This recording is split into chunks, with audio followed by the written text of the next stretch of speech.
Pessoal, vamos lá. Quando a gente vai estudar o Estatuto dos Servidores, a gente tem que entender que nós vamos adentrar num ramo, já está gravando, né? A gente vai entender que nós vamos entrar num ramo do direito chamado de direito público.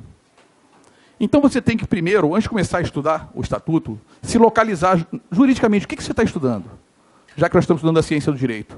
Então nós temos que fazer uma divisão da ciência do direito em dois grandes ramos. O ramo público e o ramo privado.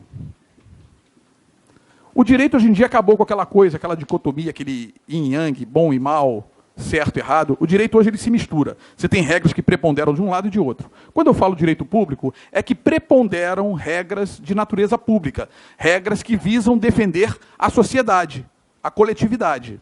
Quando eu falo direito privado, é porque preponderam regras que visam defender o interesse individual, ou o interesse limitado de uma pessoa natural, pessoa física, ou uma pessoa jurídica. É uma regra onde as partes são postas em igualdade de direito nessa relação. Agora, quando eu vou para o ramo do direito público, muda um pouquinho. Essa relação não é mais horizontal, essa relação é verticalizada.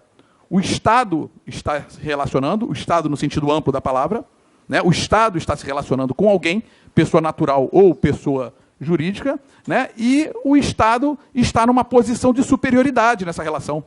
As regras que vão gerir essa relação, quando de direito público, elas não estão protegendo o Estado. Na verdade, elas estão protegendo o chamado interesse público primário. E o interesse público primário, você vai ver lá no direito administrativo, é o interesse público da coletividade, do povo. Porque o povo criou o Estado, através da Constituição, para que o Estado pudesse defender os seus interesses. O Estado existe em prol dos interesses do povo. Então ele deve prestar as suas funções essenciais, saúde, educação, segurança, intervenção no domínio econômico, em prol da coletividade. É para isso que o Estado existe.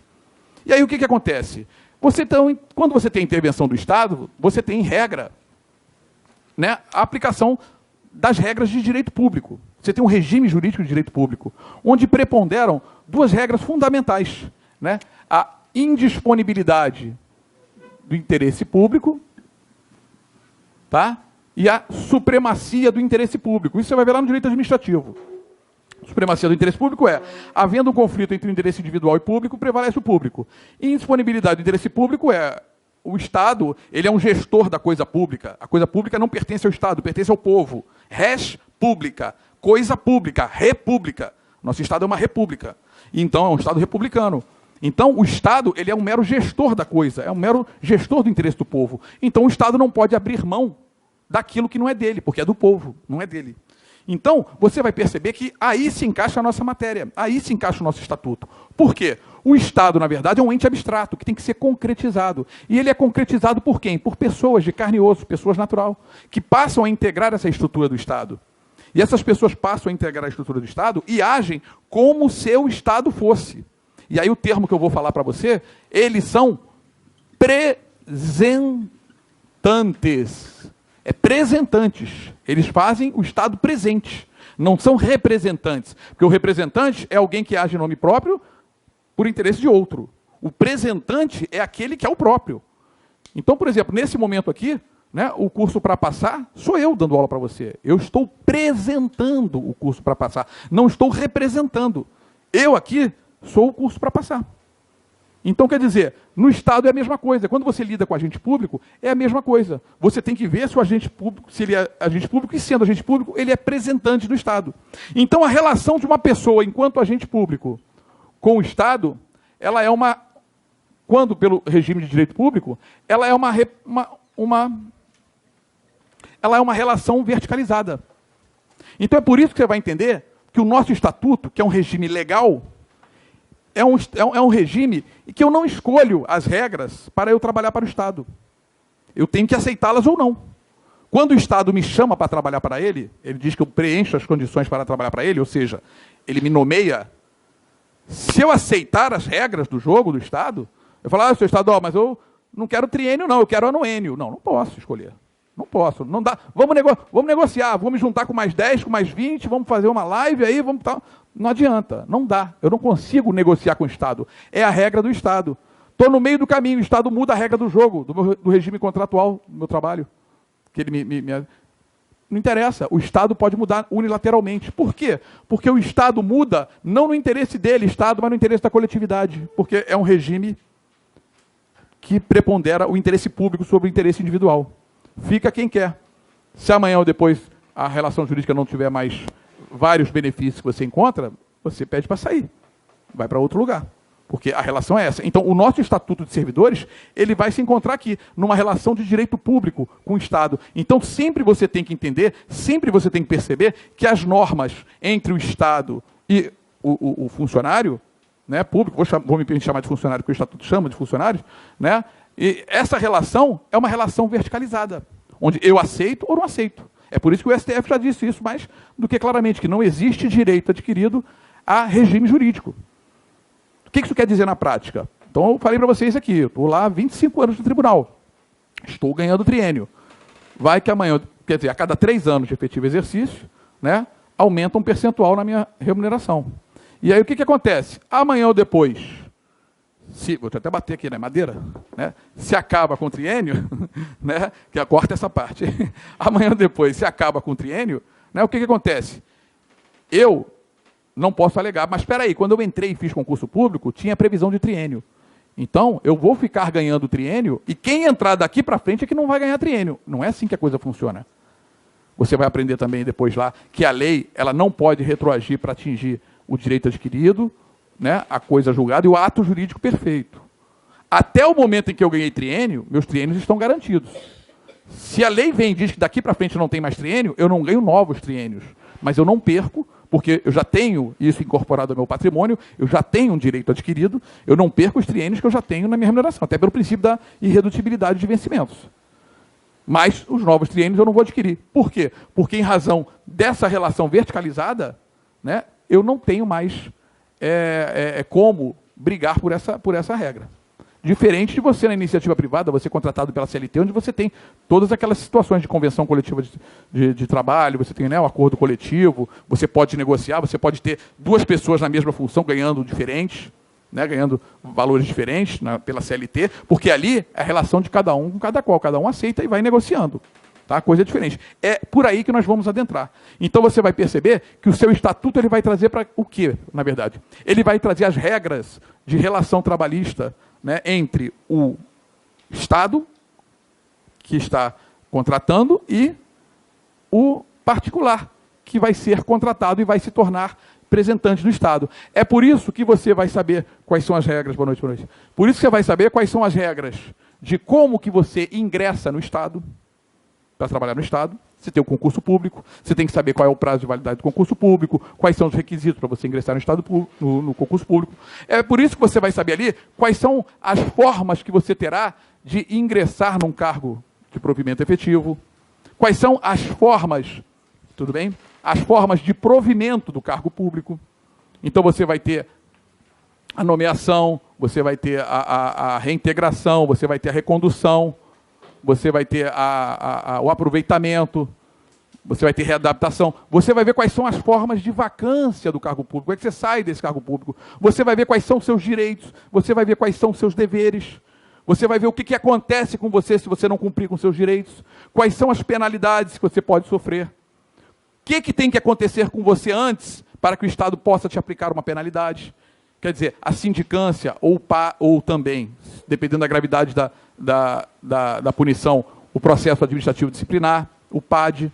Então você tem que ver tudo isso. Aí, no primeiro momento, o que acontece quando você vai estudar o Estatuto? Minha gente, você tem que entender. Estatuto, como eu falei para você, é um regime legal. Tudo bem, até aí beleza. Mas o que acontece? Posso apagar aqui? O Estatuto... Pasmem, senhoras e senhores, quem nunca parou para ver, é de 1975, é de julho de 1975. Decreto-lei 220 de 75. E o que acontece? Esse estatuto, ele foi regulamentado, ele tem um regulamento, que é o decreto 2479 de 79. O que acontece? Um breve histórico, só para você entender e se situar na matéria que você está estudando aqui. Com o advento da Constituição da República de 88, não teve mais esse instituto aqui, ó, decreto-lei. Não existe mais o decreto-lei. Porque o decreto-lei, o que era? Antes de 88, era a Constituição 67, sob o regime ditatorial, aonde o executivo preponderava sobre o legislativo e o judiciário. Por vezes, o executivo fechava o legislativo, né? Então, o que acontecia? O executivo, leia-se, vamos lá para cima, o presidente da República, governador, prefeito, mais o presidente da República, né? Ele tinha o poder de fazer o quê? Fechar o Congresso e editar as próprias leis. A lei vinha do executivo, sem passar por aquele processo de apresentação do projeto de lei, discussão, votação, aquela coisa toda. A lei vinha do executivo, do jeito que ele queria, numa canetada. E vinha através de quê? De decreto-lei. Então, o decreto-lei tinha força de lei, era feito pelo executivo. Era num regime mais ditatorial. O que acontece? Num primeiro momento, o estatuto foi feito para os servidores do Poder Executivo. Estado do Rio de Janeiro, vamos pensar no Estado do Rio de Janeiro. Foi feito para quem? Para os servidores do Poder Executivo do Estado do Rio de Janeiro, lá em 75. Então, nada mais. Tinha um estatuto, tinha um Instituto Decreto-Lei, o governador foi lá e deu uma canetada, criou uma lei, sem passar pela Assembleia Legislativa. Por quê? Porque ele fez uma lei, porque tinha o Decreto-Lei poder estar regulamentando seus servidores, era só do Executivo, beleza, 75, tá, aí foi. Aí depois, só que como sendo uma lei, a lei ela é genérica, ela é abstrata, ela é ampla, ela é voltada para o futuro, ela não pode ficar vendo caso a caso, a pormenoridade. Ele deixou para futura regulamentação, tudo bem? Ele deixou para futura regulamentação do próprio Executivo como que seriam os institutos criados pela lei. Ia esmiuçar, pormenorizar. E como que isso é feito? No âmbito da administração pública, internamente. Não precisa submeter ao judiciário. Aí, ele fez algo que ainda existe, hoje em dia, no nosso regime jurídico constitucional. Um decreto. O decreto, minha gente, é um ato administrativo, normativo. Ele parece uma lei. Ele tem artigos, ele tem incisos, ele tem normas jurídicas, que são comandos de fazer ou não fazer, né? Aqui é um ato administrativo e aqui é uma lei. E o que acontece? O decreto, ele veio regulamentar a lei. Ele veio tratar de forma mais... Porque só a administração pública sabe como melhor se organizar, como melhor gerir. É como se aqui o curso PLA editasse as regras, como que vão ser dadas as aulas, e seria a lei. E editar regras de condutas. Como é que tem que ser dada a aula? Professor, não pode vir de bermuda, professor, né, tem que usar aqui. Agora, a metodologia, como que será dada a aula para o professor, como que ele vai se postar, o que ele vai falar, ele deixaria caso a caso para ser regulamentado em cada sala de aula. Então, seria esse o ato administrativo, havendo uma lei genérica. Por óbvio, o que acontece? O ato administrativo, ele é um decreto que regulamenta a lei. Ele não pode falar mais do que a lei. Ele está abaixo da lei numa hierarquia. Ele está abaixo. Então, nós vamos ver aqui por vezes que vai haver um conflito. O decreto vai dizer uma coisa e o decreto-lei vai dizer alguma coisa e o decreto vai dizer outra. Havendo um conflito aparente de normas, o conflito é sempre aparente. Por quê? No direito não existe normas conflitantes. Eu não tenho uma norma que te diz vá para a direita, nesse caso, e outra norma que te diz vá para a esquerda, nesse caso. Eu não posso ter norma conflitante. Então, o conflito é sempre aparente. Por quê? Uma norma vai sempre preponderar sobre a outra. Existem métodos de resolver isso na prática, de hermenêutica jurídica, que não é aqui o nosso interesse. O nosso interesse é, havendo sobre o mesmo caso, duas disposições contrárias, o decreto fala, vai para frente. O decreto-lei fala, vai para trás, prevalece o decreto-lei. Por quê? O decreto-lei, ele tem força de lei. Ele é de 75, ele é anterior à Constituição. Ele passou por uma filtragem constitucional, você vai ver isso no direito constitucional. Quando a Constituição de 88 veio, o decreto passou a ser lido de acordo com a Constituição. Naquilo que o decreto-lei batesse de frente com a Constituição, não estava mais valendo. Então, só que como ele é de 75, ele é antes da Constituição, eu não digo que o decreto-lei é inconstitucional. Eu digo que ele não foi recepcionado. Porque uma norma legislativa anterior à Constituição, se ela é contrária, ela não é recepcionada.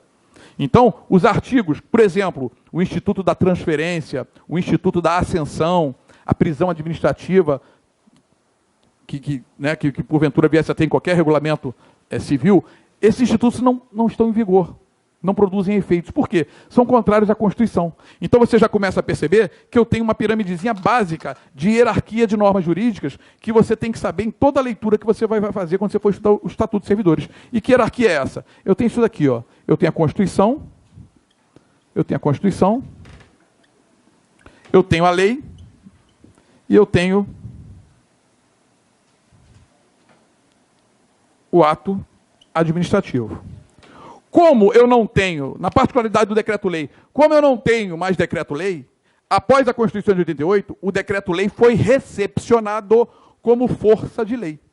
O que isso quer dizer? Para eu fazer uma alteração do decreto-lei depois da Constituição, como várias já foram feitas, basta eu editar uma lei. Agora tem que passar pela LERJ.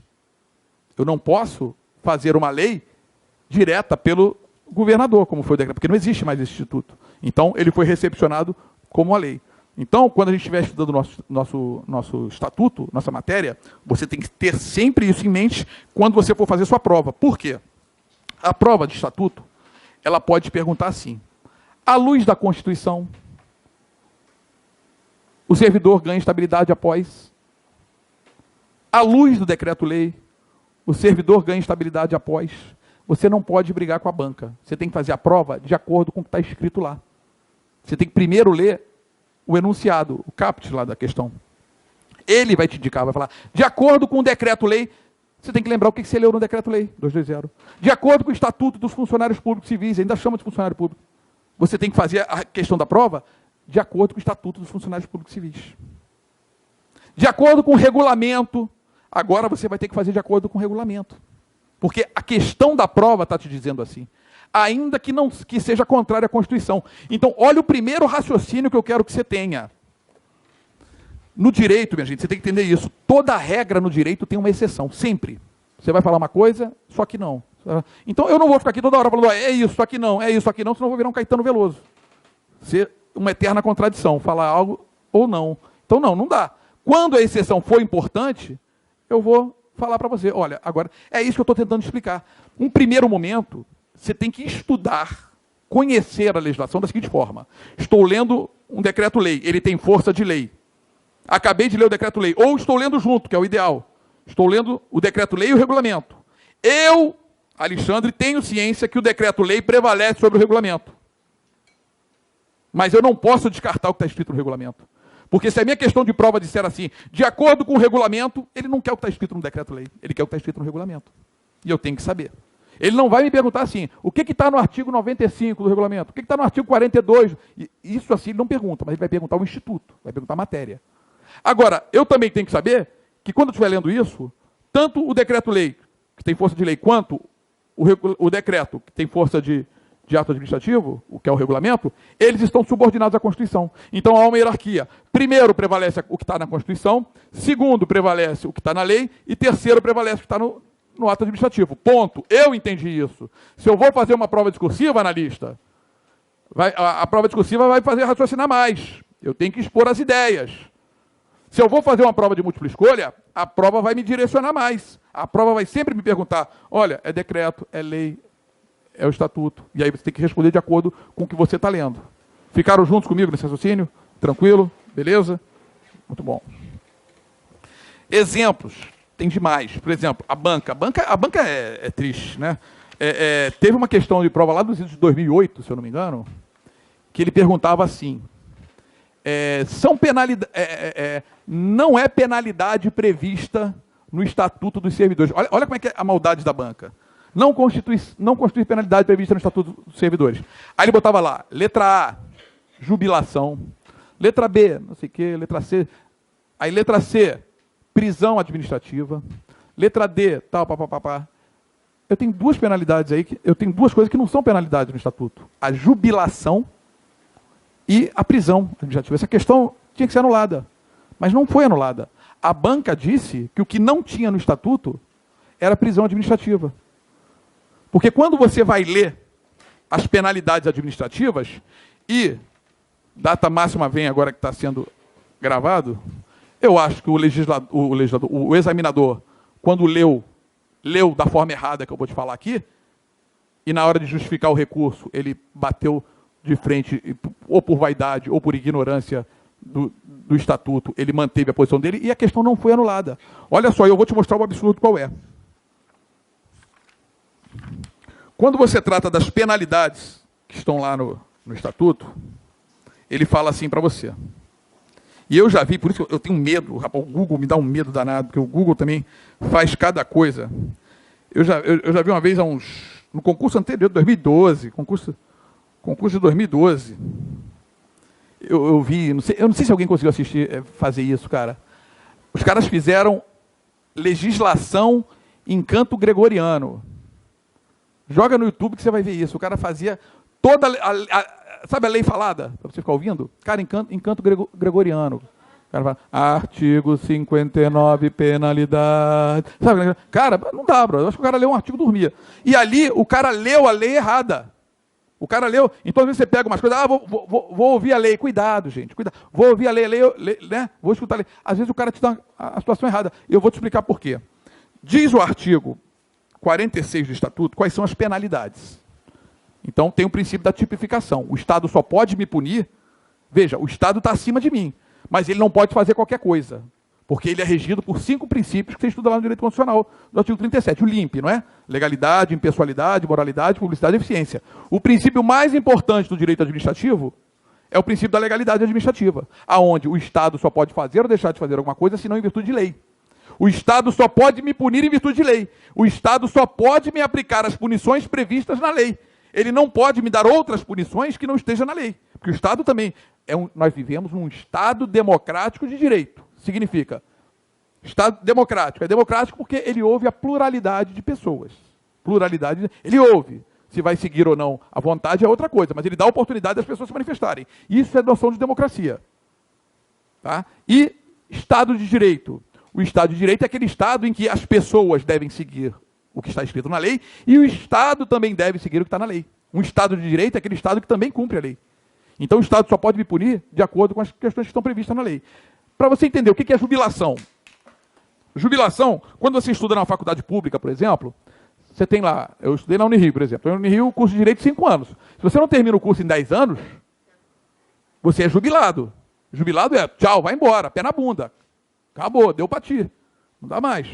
Lá no colégio militar onde eu estudei, a pessoa podia repetir 1 ano. Se repetisse 2, era jubilado. Isso era punição. Beleza, tranquilo. Punição, a jubilação. Agora, quando o professor se aposentava em determinadas situações, ele era aposentado com júbilos. Então, a aposentadoria especial que o professor ganhava, sob uma determinada época, era chamada jubilação. Ele era aposentado por jubilação. Então, era um benefício que o Estado dava ao professor, no âmbito do Estatuto. Só que, se depois tivesse que tirar isso dele, porque ele cometeu uma infração, né, você não ia caçar a aposentadoria dele, porque ele não era aposentado, ele era jubilado. Então, você caçava a jubilação. Então, a penalidade não é jubilação, a penalidade é cassação da jubilação. Só que a leitura aqui te induz a erros, você lê numa primeira vez. Olha só. Penalidades, artigo 46 do Estatuto. São penas disciplinares. Os incisos: advertência, repreensão, suspensão, multa, destituição da função, demissão. Aí, olha como é que está escrito o inciso 7º. Olha só. Vou repetir aqui, ipsis literis, ou seja, da forma como está escrito.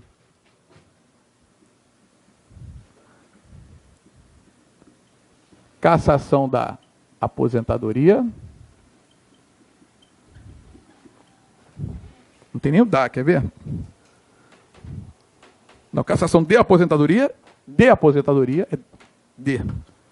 Cassação de aposentadoria, jubilação e disponibilidade. É assim que está o artigo 7º, cujo caput, a cabeça do artigo, diz assim: são penas disciplinares. A última, a mais grave delas é essa aqui, ó. Cassação de aposentadoria, vírgula, jubilação e disponibilidade. Sabe por que eu estou te dizendo que jubilação não é penalidade? Esse aqui é mais língua portuguesa do que direito. Porque disponibilidade não é punição.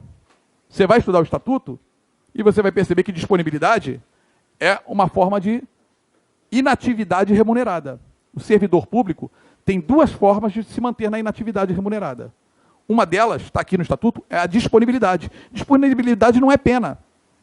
É porque o cargo foi extinto ou declarado desnecessário, o cara não tem onde ser colocado, o cara é estável, não pode ser mandado embora, tem que ficar em algum lugar, o que você bota? Bota o cara em disponibilidade, vai ficar em casa. Pô, beleza, hein, eu quero uma dessa.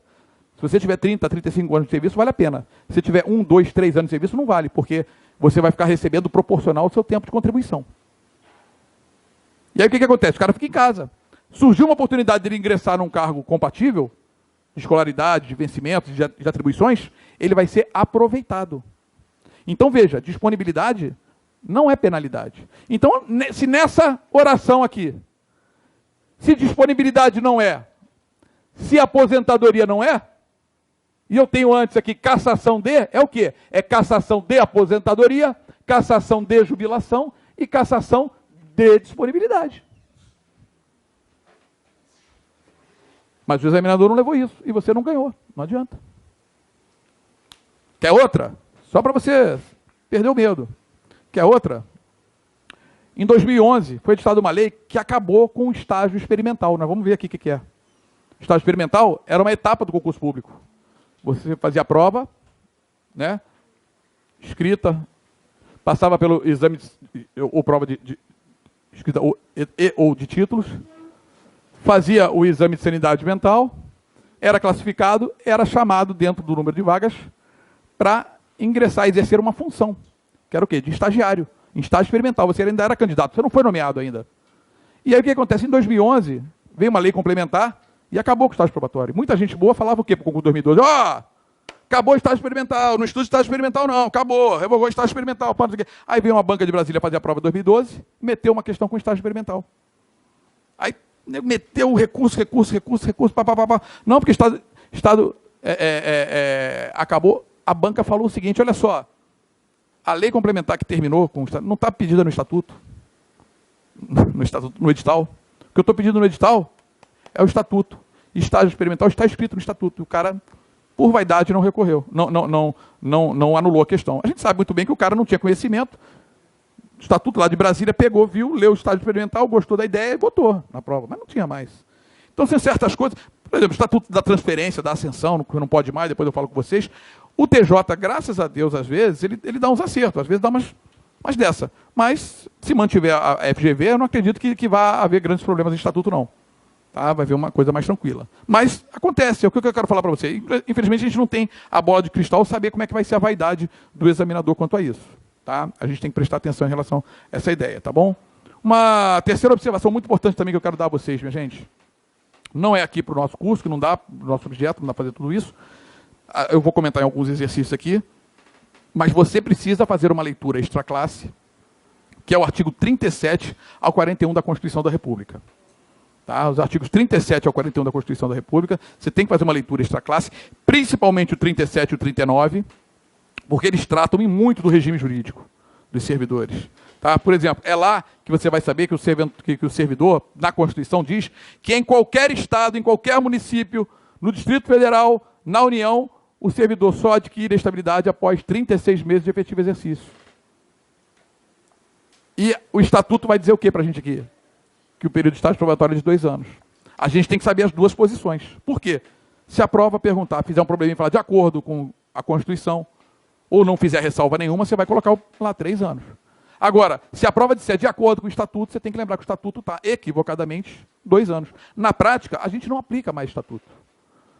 Na prática, quando chegava questões jurídicas no tribunal, quando chegam, o juiz não aplica, porque isso é uma norma que não tem mais eficácia. Alexandre, se não aplica mais, por que está escrito? É porque o legislador tem que alterar a lei. É preciso da simetria. Só lei altera a lei. O legislador tem que fazer uma lei própria e falar, mas não teve a lei complementar? Sim, a lei complementar escreveu lá, revoga-se o artigo tal. Mas o artigo não foi excluído por uma lei específica, por isso que ainda é impresso assim, por isso que nas páginas da imprensa oficial ainda está escrito assim. Mas a gente sabe na prática, o profissional do direito sabe na prática, né, na hora de usar ele sabe o que perdeu a eficácia, o que ele não perdeu, o que produz efeitos jurídicos, o que não produz efeitos jurídicos. É isso que você tem que ter também, essa ideia aqui, tá certo? E aí, quando a gente vai começar então a falar de Estatuto dos Funcionários Públicos, a gente tem que entrar na categoria que nós vamos lidar aqui. Na verdade, o termo funcionário público, ele está em desuso, minha gente. O termo funcionário público, ele já é um termo que a Constituição, lá no artigo 39, já não prestigia mais.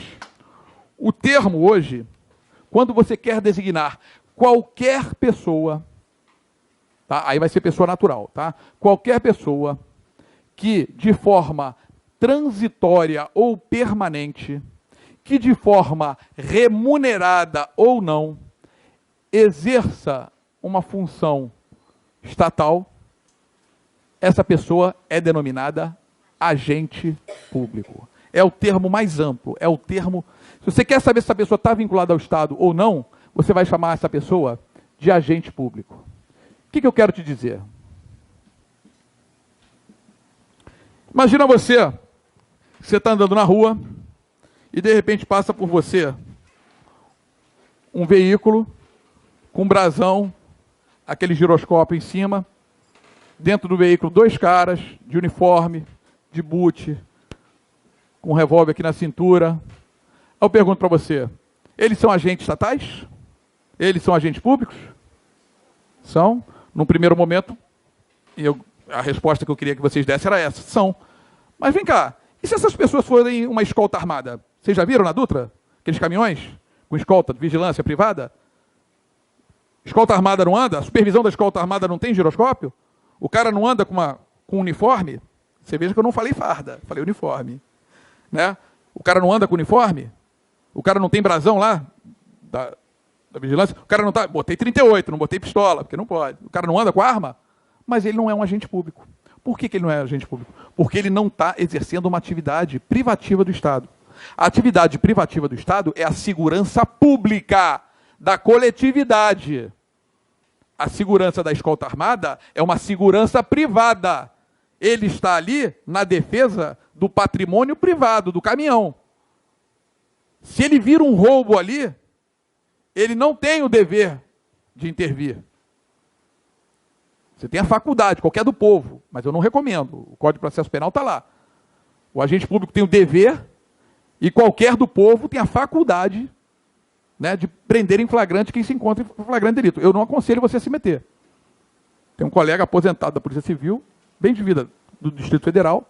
Quando ele era do tribunal aqui, era agente de segurança do tribunal, todo dia ele ia para casa para pegar o metrô, botava tênis de corrida, aquela coisa, ele já ia para o caminho que tinha aqueles moleques pegando celular. Aí ele saía correndo atrás dos moleques, pegava os moleques e tal, não sei o que lá, levava para o policial da cabine. 1, 2, 3, 4, 5 vezes. Na sexta, o policial da cabine já estava puto com ele. Por quê? Pegava menor de 18, furto de celular. A vítima não queria. Por vezes nem aparecia. O policial fazia o registro, no dia de folga, o cara falava, geralmente caía no dia de folga dele, era chamado para audiência lá no fórum. Aí, naquela época, a polícia era convocada 1h da tarde, chegava lá meio-dia, policial militar, se apresentava e até audiência 6h da tarde. Quer dizer, o cara perdeu o dia inteiro dele de descanso, ou do bico dele. Aí o cara falou pro meu amigo, porra, meu amigo, para de trazer essas coisas para cá que não dou em nada, rapaz, tu fica prendendo outra rua, tu não é polícia. Aí meu amigo falou, eu sou qualquer do povo, eu sou qualquer do povo. A justificativa dele era essa, eu sou qualquer do povo, porque qualquer do povo pode. Depois ele virou polícia, ele ouviu o cara, mas ele era qualquer do povo. Agora, não recomendo. Então, o vigilante, ele está na escolta privada. Ele não está na escolta pública. Então, como é que você vai fazer essa definição? Eu não vou fazer a definição pela aparência, eu tenho que fazer a definição pelos institutos que existem. Então, eu vou saber que é um agente público se ele exerce qualquer função típica do Estado. E como é que eu vou saber se ele exerce? Eu vou dividir em 3 categorias. Quais são essas 3 categorias? Agente político, servidor público e agente honorífico. Gente, o direito administrativo no Brasil é uma zona danada, porque o direito administrativo não é codificado, igual o direito civil. Então você tem autor para tudo que é lado, você não tem um código de direito administrativo. Então você tem autor que chama de tudo que é jeito. Por exemplo, os elementos do ato administrativo. Aí todo mundo, é só CIDIVA, não, só CIDIVA não, é o COFOFOFIMABRA. Elementos do ato administrativo, ff.com. Forma, finalidade, competência, objeto e motivação. ff.com. Elementos do ato administrativo, simples. Aí o que acontece? Tem gente que não bota, que não usa ff.com, por quê? Porque que é competência, tem autor do direito administrativo que não bota competência, bota sujeito. Então, quer dizer, direito administrativo tem várias definições. Eu uso essa daqui, o nosso curso está ótimo. Eu sei que o termo mais amplo, mais genérico de qualquer um que emprega uma atividade estatal é o agente público. Tá? Agente público. E aí o que acontece? O agente político, gente, o contrato do agente político não é legal. Ele é legal no sentido de lei. Ele não vem fazer uma atividade do Estado por força de lei, mas sim pelo sistema representativo, democrático. Em regra, são aqueles que são eleitos, são os representantes do povo. Então, agente político, em regra, exerce um mandato. Veja, mandato, não é mandado. Então, mandato, quando ele está representando o interesse de outro. Então, aqui você tem presidente da República, governador, prefeito, ministro, os secretários, os órgãos de primeiro escalão. Ah, mas secretário e ministro não são eleitos. Veja bem, não fizeram concurso de provas ou provas de títulos, tá? Não foram classificados e aprovados, exame de sanidade física, não tomaram posse como encargo de provimento efetivo. Ministro, ele é hoje ministro, amanhã pode não ser. É primeiro escalão, está lá em cima. É outro mundo. Então, quer dizer, aqui são agentes políticos. Para o nosso concurso, juiz não é agente político, tá? É agente estatutário. Tá? Só de forma muito restritiva que o Eli Lopes diz que juiz é agente político. A doutrina majoritária diz que é agente estatutário. A prova não vai perguntar para você se juiz é ou não é, então, só para você saber aqui, por fim de classificação. Servidor público, eu tenho 3 formas de servidor público aqui. Aqui é o antigo funcionário público. O antigo termo, funcionário público. Tá? Por quê? Modalidade de funcionários públicos antigos, que é servidor público. Eu tenho servidor estatutário, eu tenho empregado público, eu tenho servidor contratado. Estatutário é o nosso assunto aqui, Estatuto de Servidores. É o nosso, chegamos a ele. Tá? Empregado público não é nosso, seletista, CLT. Tá? E o contratado também não é nosso, embora quando você for estudar lá o artigo 39 da Constituição, você vai perceber lá que o agente contratado é aquele que o quê? Em situações excepcionais de urgência, o Estado poderá contratar pessoas. Epidemia, greve. Então ele faz. Não dá tempo de fazer um certame, um concurso. Olha aí o tempo que é para fazer um concurso para o TJ. Olha o trabalho que é. O edital pelo menos 30 dias, depois do edital tem que esperar, fazer recurso. Às vezes você tem situação de calamidade. Você tem a situação premente.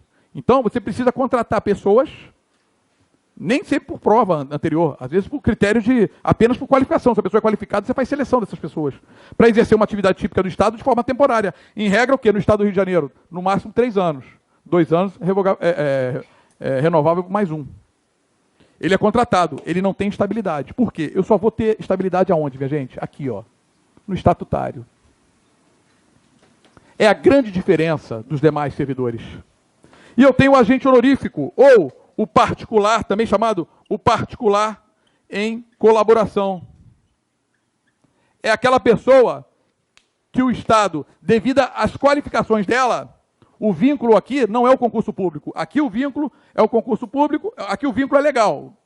Por concurso público, estatutário empregador, ou então por necessidade e urgência. Aqui não há um concurso público, aqui é a própria qualificação da pessoa que a faz ser um representante do Estado para uma situação excepcional. Ou, às vezes, é um dever dela para com a coletividade. No caso do mesário, no caso do mesário nas eleições, no caso do jurado no tribunal do júri, aqueles jurados que ficam lá, que vão decidir se o cara é culpado ou inocente, no tribunal do júri. O juiz só vai dar a sentença. Se o conselho de sentença declarar que o cara é culpado, o juiz vai pesar a mão.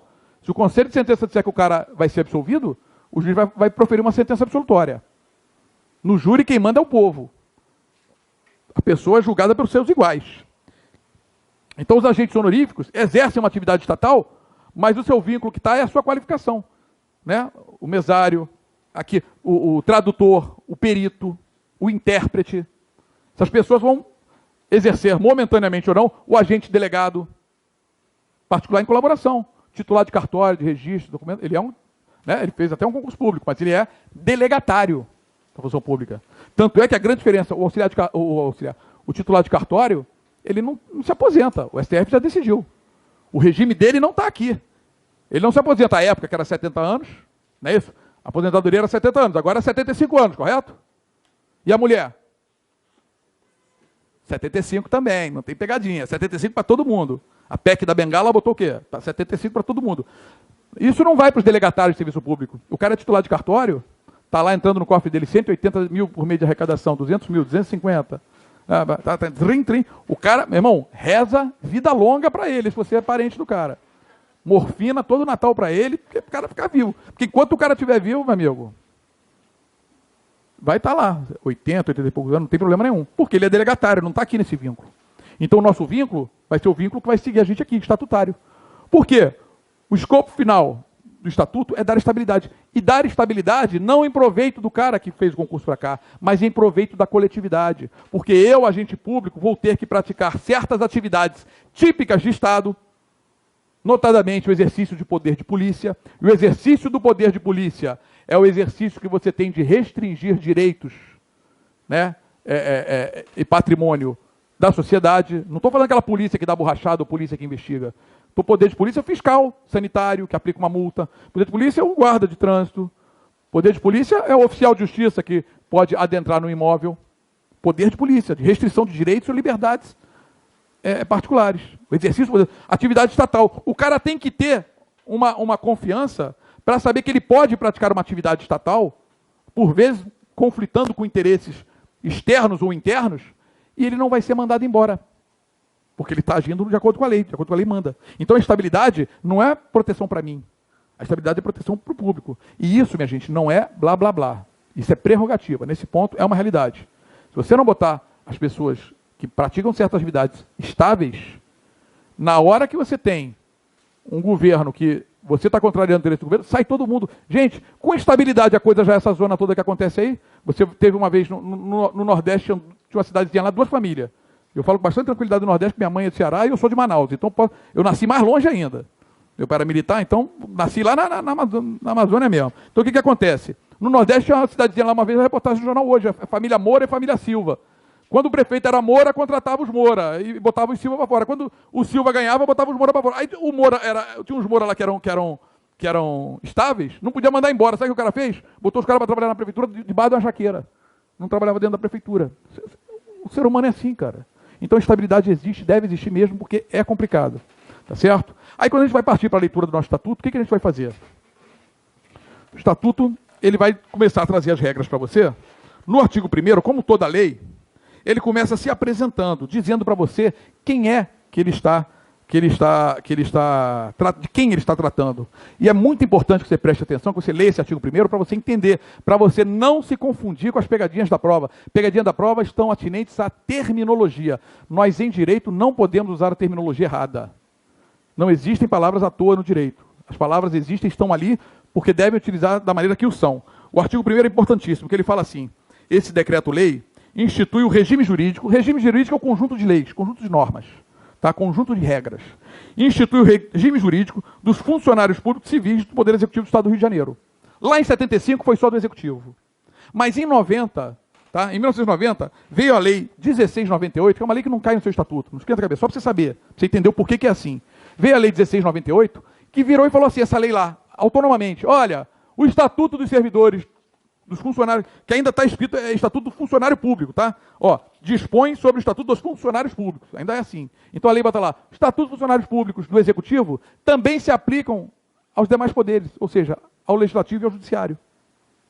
Então a partir de 90 isso ficou concretizado, porque a gente não tinha no Judiciário e no Legislativo um regime próprio, sempre utilizou, mas daí ficou oficializado. Olha, o Estatuto serve. Então é por isso que às vezes você vai ler o Estatuto, vai falar, é o governador, não sei o quê, para nossa prova, para o Poder Judiciário, não me interessam essas questões que falam, a competência do governador tal. Na prática, pela autonomia do Poder Judiciário, as situações da competência vai ser ou do corregedor ou do presidente do Tribunal de Justiça. Então a banca não vai entrar nessa seara. Tá? Tem algumas leituras que eu vou destacar para você. Mas aqui ele bota o regime jurídico dos funcionários públicos do Executivo. Não, Executivo, Legislativo e Judiciário. Mas o grande importância está aqui. Ó. Para efeitos desse decreto-lei, funcionário é a pessoa legalmente investida em cargo público estadual do quadro 1, que é o quadro permanente. Quando você vai ler lá no regulamento, que é o decreto 2479, ele regulamenta ali, ele fala assim, ó. Fica aprovado o regulamento, ele fala assim, ó, artigo 1º, o regime jurídico dos funcionários públicos civis do Poder Executivo fica disciplinado na forma desse regulamento. Parágrafo 1º, para efeitos deste regulamento, funcionário é a pessoa legalmente investida em cargo público estadual do quadro 1, permanente, de provimento efetivo ou em comissão. Aqui é a grande importância que você tem que ter aqui, o grande raciocínio que você já tem que começar a ter. O que é? Eu, para ser identificado como servidor estatutário do Estado do Rio de Janeiro, e aqui nós vamos utilizar o termo servidor público, funcionário público, porque o Estatuto ainda fala funcionário público, você já sabe que está em desuso, mas o Estatuto fala, as questões de prova chamam funcionário público, não tem problema nenhum a gente chamar. Você vai saber que você está aqui Porque ele diz que considera funcionário, você tem que ter duas ideias aqui. Ele fala de dois institutos. Quadro permanente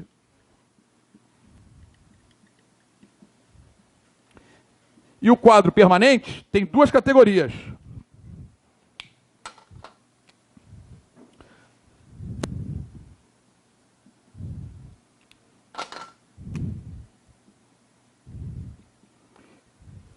Minha gente, primeiro de tudo, o que é quadro de pessoal? É o efetivo. Então, o efetivo de funcionários públicos, já está na lei lá na época, no Poder Executivo, eu só podia chamar de funcionário público e saber que não é um vigilante, mas sim um policial militar, por exemplo, policial civil, para a gente não entrar no Estatuto dos Militares, policial civil, se ele estivesse aqui dentro do quadro permanente. Por que o quadro é permanente? Porque você cria, dentro do quadro, vários cargos públicos. E os cargos públicos, eles podem ser de provimento efetivo, que pressupõe o concurso público, ou pode ser em comissão. Comissão, o que é? Livre nomeação e exoneração. E aí o que acontece? O meu estatuto fala do quadro permanente, tanto que é que é um quadro permanente que é composto por cargos de provimento efetivo, aonde quem está provido nesse cargo aqui, depois ele ganha estabilidade, quanto por cargo em provimento em comissão, que quem está nesse cargo em provimento em comissão não tem estabilidade. Ele é de livre nomeação e livre exoneração. Então, o que eu quero que você saiba? Eu tenho, dentro do meu estatuto, disposições que tratam de servidores estáveis e servidores que não são estáveis.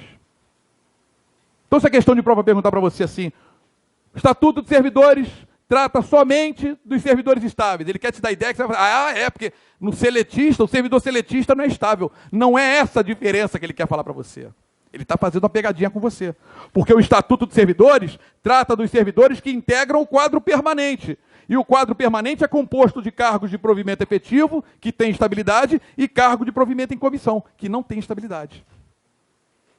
Cara, quando eu faço você raciocinar e você entender isso, vem questão do jeito que vier, meu amigo. Você mata. Paulo, servidor titular de cargo em comissão, né, fez determinada atividade, o cara vai começar a contar um monte de churumela para você. No final vai falar assim, nesta hipótese, não se aplica o Estatuto de Servidores porque Paulo não integra o quadro permanente. Gente, integrar o quadro permanente não quer dizer que ele tem estabilidade. O quadro é permanente porque os cargos que estão naquele cargo só podem ser extintos por força de lei ou de decreto administrativo. Não precisamos saber quando for mera extinção de cargo vago, mas força de lei, para você entender aqui para o nosso curso. O quadro é permanente. O que quer dizer o quadro permanente, meu amigo? Paulo se aposentou aqui, ó, vacância. Paulo saiu daqui, não está mais no quadro permanente. Ele vai para cá, fora do quadro. Ele agora é aposentado. Antes, enquanto servidor da ativa, ele recebia pelo Estado do Rio de Janeiro. Agora, ele vai receber pela autarquia, pelo Rio Previdência. Ele não está mais no quadro permanente. Agora, o cargo que ele ocupava permanece, agora vago. Agora aqui, as pessoas vão provê-lo. Se for carreira única, concurso público, prova de títulos. Se for quadro escalonado, vai ter progressão, vai ter promoção. E aí as pessoas vão subindo e vão ingressando. Por isso que a pessoa só pode progredir uma carreira ou ser promovida se lá em cima tiver um cargo vago. E como é que ocorre a vacância? Exoneração, demissão, aposentadoria, morte. E aí as coisas vão subindo. Então, a primeiro momento, você tem que ter essa ideia. O Estatuto trata disso, dos funcionários que integram o quadro permanente. E os funcionários que integram o quadro permanente são funcionários que têm estabilidade, ou seja, que titularizam, estão investidos num cargo de provimento efetivo, e funcionários que não têm estabilidade, que estão num cargo em comissão. Ponto. Fechou. É isso que o artigo 1º fala para você, você tem que matar, você tem que saber. Tá certo? E aí, ele vai começar a tratar para você, a gente vai começar a fazer os exercícios, porque daí a gente vai tratando sempre que vai falando aqui. Porque o Estatuto também, o seu regulamento, ele tem uma particularidade, uma infelicidade tremenda, porque ele não é uma lei linear.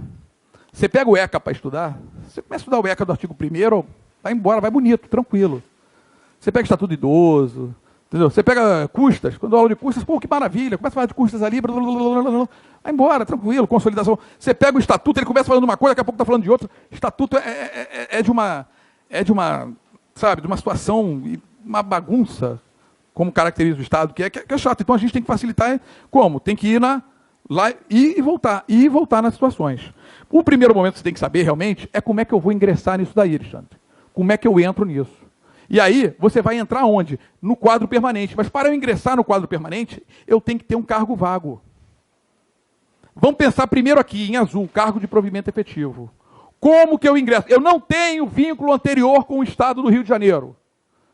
Vamos botar lá na prova. Tício está no Uber e resolve fazer concurso público para a Polícia Civil. Não, e resolve querer ingressar na Polícia Civil. Nesse caso, Tício, por conhecer o delegado do seu bairro, pode entrar no cargo em comissão de inspetor? Não pode. Porque é função típica do Estado. Cargo em comissão, nós vamos ver daqui à frente, é para chefia, assessoramento e direção. Cargo em comissão é para você ajudar o topo da administração pública a poder fazer com que aqueles que trabalham nos cargos de provimento efetivo façam a sua missão. Porque se eu mando você, que é titular do cargo de provimento efetivo, cumprir os outros ali, se cumprir, eu não vou fazer nada, já tenho meu cargo. Por que eu vou bater de frente com meus amigos? É assim lá no tribunal. Aí tem que ter uma pessoa com cargo em comissão, que vai ganhar a gratificação, vai falar para você, manda esse pessoal trabalhar. Porque se não tiver o trabalho que eu quero, você roda. Essa é a vantagem do cargo em comissão. A pessoa, no popular, vira o cachorrinho do dono. Porque senão perde o cargo, brother. Agora, o estável, estou ganhando o meu, quero ser o carimbador mais rápido do...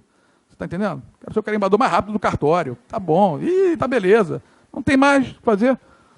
Agora, quando eu estava ralando, por que eu desci do tribunal lá? Estava no cargo de comissão, mais alto, das 8, beleza, chefe chefia de gabinete. Pô, não tinha vida.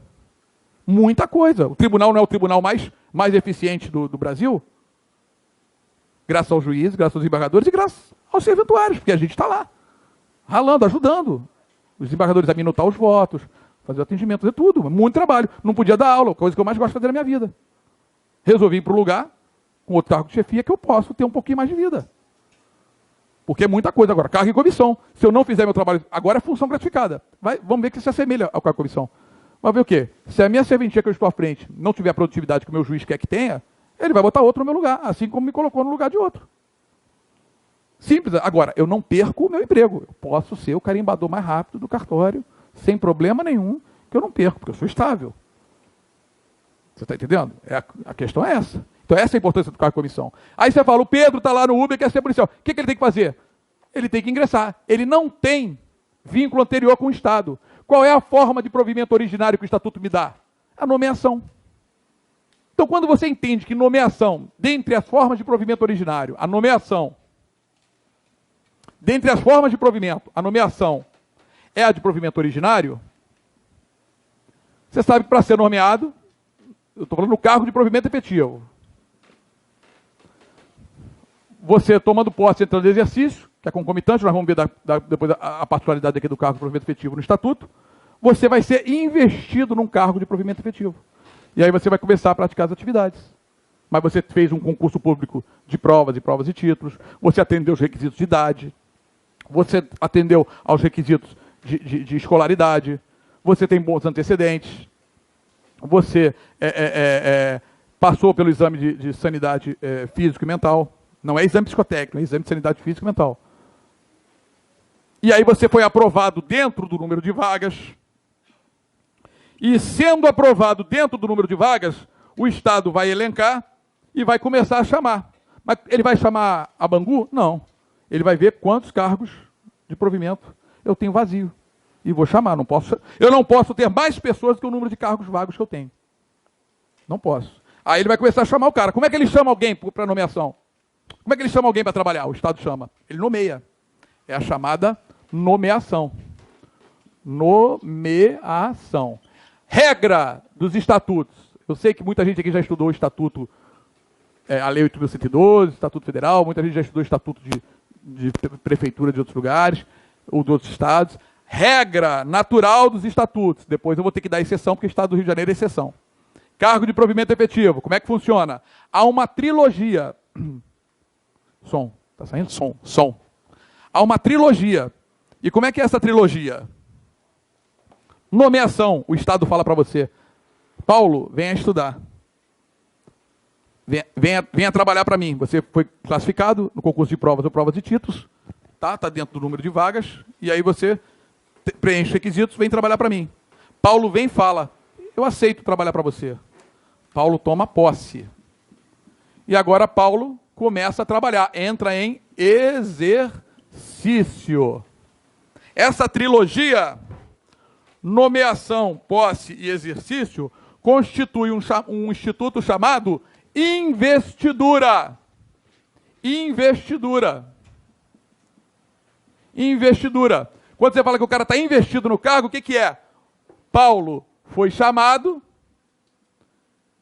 aceitou, falou, ok, eu aceito, e começou a trabalhar. Começou a ser o carimbador mais rápido do cartório. Entrou em exercício. Então, feita essa trilogia, aperfeiçoado esse ato de investidura, ele passa a ser considerado servidor público. Qual é a grande diferença? Tem diferença? Tem. Se tem diferença, pede-se em concurso público. Qual é a grande diferença, minha gente? Nomeado, nomeação, você ainda não é servidor público. O Estado só falou para você assim, ó, você preenche o requisito para trabalhar para mim. Você fez a prova, se classificou, tem todos os requisitos, está classificado, vem.